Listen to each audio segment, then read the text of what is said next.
Hi, my name's Samuel Findlay, and you're listening to the ACES podcast.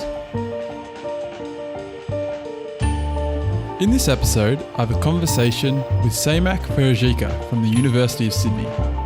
We chat about his career and PhD at the University of Wollongong, moving to Australia from Iran, his latest work, and much more. So, let's get to the podcast.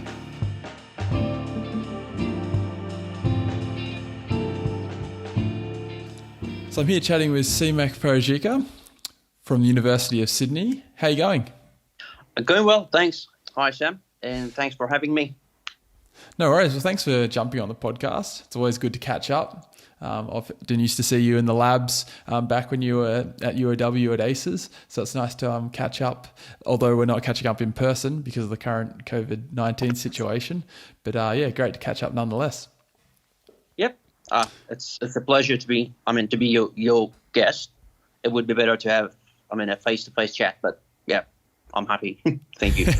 Well, when this is all over, we can definitely catch up then. So let's just jump straight in. So going all the way back to your study, and let's start with your PhD experience. So can you talk a little bit about that? That was in material engineering at UOW, and you graduated in 2018. How was that experience, and what did you work on? Actually, it was a very great experience. I was very lucky to have the opportunity to work within a fascinating team at UOW. I was working on textile-based microfluidics with Peter Innes, Gordon Wallace, and Brett Paul from University of Tasmania. What I did was basically making composite fibers with different functionalities, and then convert them into 3D textile structures for microfluidics, electrofluidics, and variable sensing applications. What was your undergraduate in? I did my undergrad in textile engineering, so I had engineering background. I had experience working with polymers and textiles, and I just add a lot of new skills and things into that during my PhD. Right, and you're originally from Iran, right? Yes.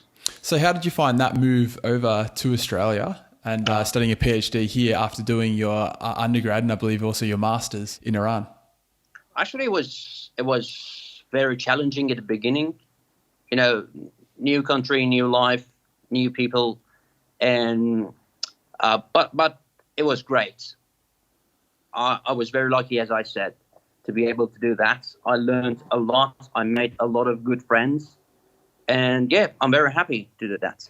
Great. So how long have you been here now since the original move? You moved over? 2014. Okay, so quite a while now. Yeah.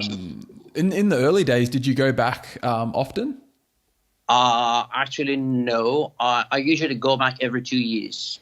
That's what I do. Okay, right. And prior to coming to Australia, you were actually working as a lecturer, I believe, in Iran as well? Yes. I used to work. Actually, I did my master in Iran, bachelor and master, and I worked as a lecturer for about 4 years before moving to Australia and start my PhD. Okay, so why did you decide to do a PhD instead of just staying on in that current position as a lecturer back home? Actually, I wanted to explore new things, and I definitely wanted to do a PhD, but I really want to do it overseas to get,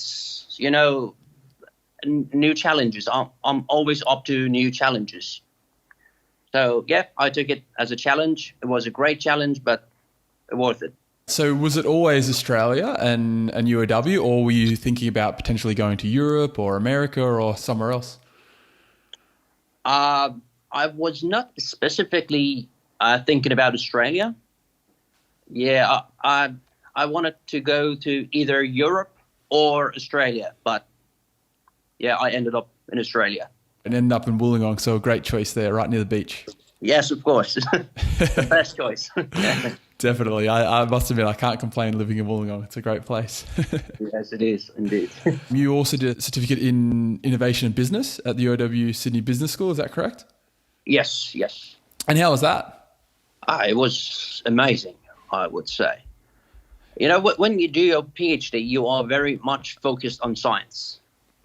But to bring that science into a real world, into an application, you need to know how businessmen think. So that short course, entrepreneurship course, helped us, all of us, a lot to see the real applications, to see the challenges to bring a scientific project into a real application. And I was very lucky to do that. Yeah, I often see that a lot, especially with this podcast, talking to former students and current researchers, even those in industry that have done the same sort of thing while they're doing their PhD. They've gone to the Sydney Business School to do, rather than, just being completely research focused in the labs. Yeah, I agree. And it helps me a lot because in my current position at the University of Sydney, we managed to initiate a few projects with industry, and we managed to establish a few good collaboration with industry and other universities. And I think that course I did at the University of Wollongong helped me a lot to be able to do this. So was it always in your mind to stay in academia in research, or especially, maybe after doing that certificate, were you at all leaning towards maybe going into industry? Actually, I've always wanted to be in academia, doing research and teaching. That course was great, but I think I'd rather stay in academia, but having projects with industry. I mean, working on real life projects and problems. And did you find it hard? I know you stayed on with UOW as a research assistant after finishing your PhD, but did you find it, or have you found it difficult to get a position? Because that sometimes is the problem that some PhD students finishing up have is finding a job. Yeah, to be honest with you, yes, it is very difficult to find a job because the amount of funding is very limited. The positions are not, readily available for you. But you need to find the right person. You need to establish your network, your connection before finishing your PhD, I think, and then work through your network, your connections to find your first job. Yeah, definitely. And I'm sure you did that. Staying on with UOW. What were you doing as a research assistant when you stayed on and finished your PhD? Initially, I started, finishing some unfinished business during my PhD. So I worked a bit on wearable sensors. And then I was doing a project with RBA, Reserve Bank of Australia, to print flexible OLEDs as a security feature for banknotes. And that was a great experience. Yeah, sounds very interesting. So finishing up there, you're now at the University of Sydney. What are you currently doing? I know your position's a research associate. What does that involve? Actually, I'm now a postdoctoral research associate at the University of Sydney with the School of Physics. New challenges, new people. What I'm working on is to develop some multi-channel biodegradable fibers, and then doing some plasma treatment. We have a lot of collaboration within the University of Sydney and outside that. So basically, I'm working on tissue engineering, very short story. So I'm making some biodegradable fibers, functionalize them with plasma and then some biomolecules, and do stem cell culture on them with a focus on nerve regeneration. Does that work involve a lot of collaboration? Because I know I've seen you pop down to ACES headquarters a number of times.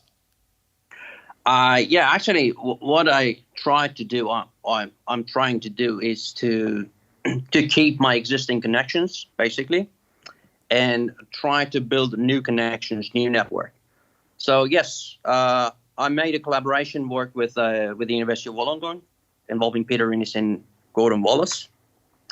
Also, we made a lot of connections within the University of Sydney, different schools, different faculties, and we assembled a great team of engineers, physicists, material scientists, and biologists to be able to do great projects. Great. And how was that move going from UOW to the University of Sydney? It was a great opportunity. I imagine that's a much easier move rather than, coming from Iran to Wollongong, of course. Of course. It was only, 40, 60 kilometers away. So, yeah, much closer. But still, it was a great challenge. Yeah, because I moved to a very new area. I'm working with physicists at the moment, where at the University of Wollongong, I was working with engineers, same background. Here we have different backgrounds.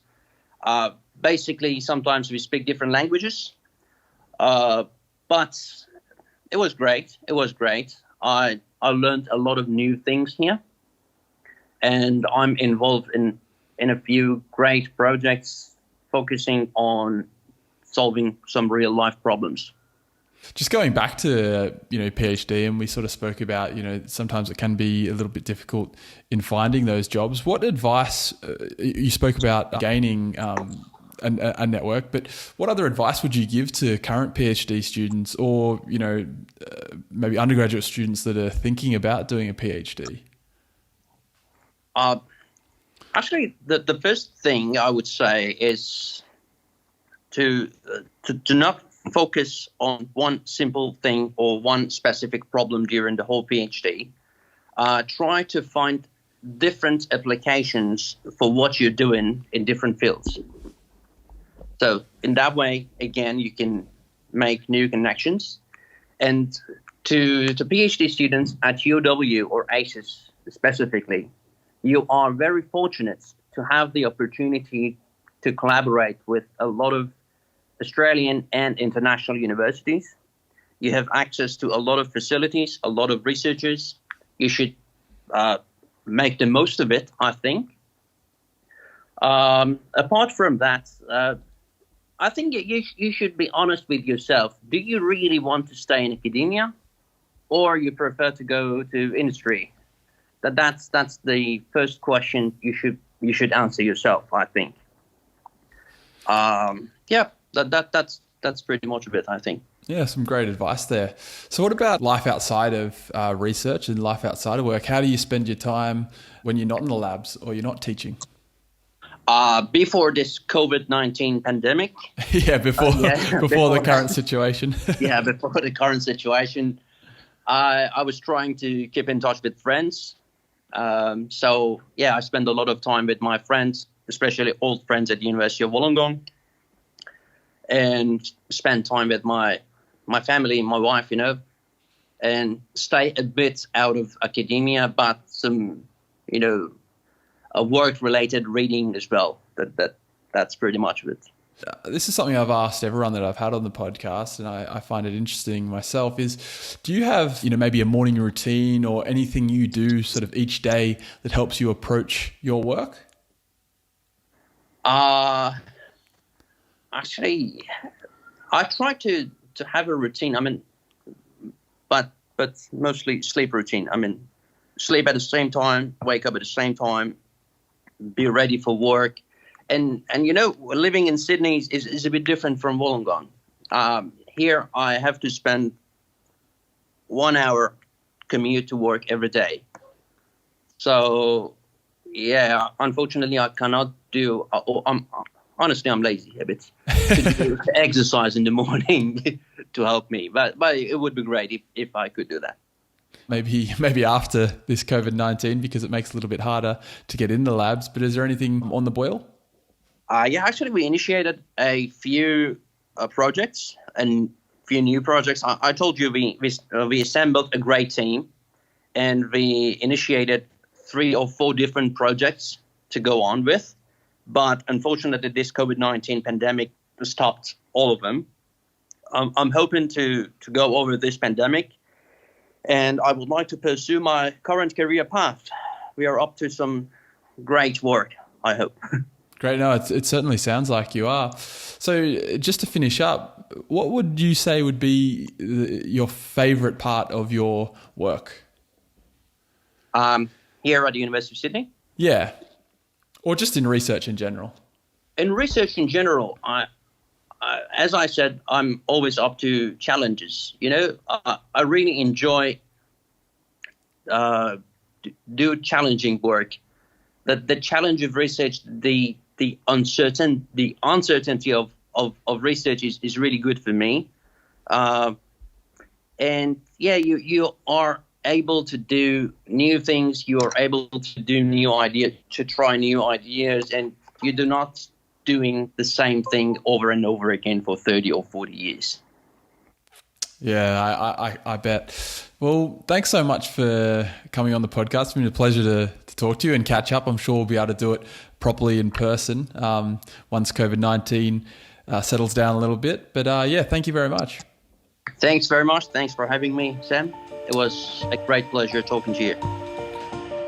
Thanks for listening to the ACES podcast.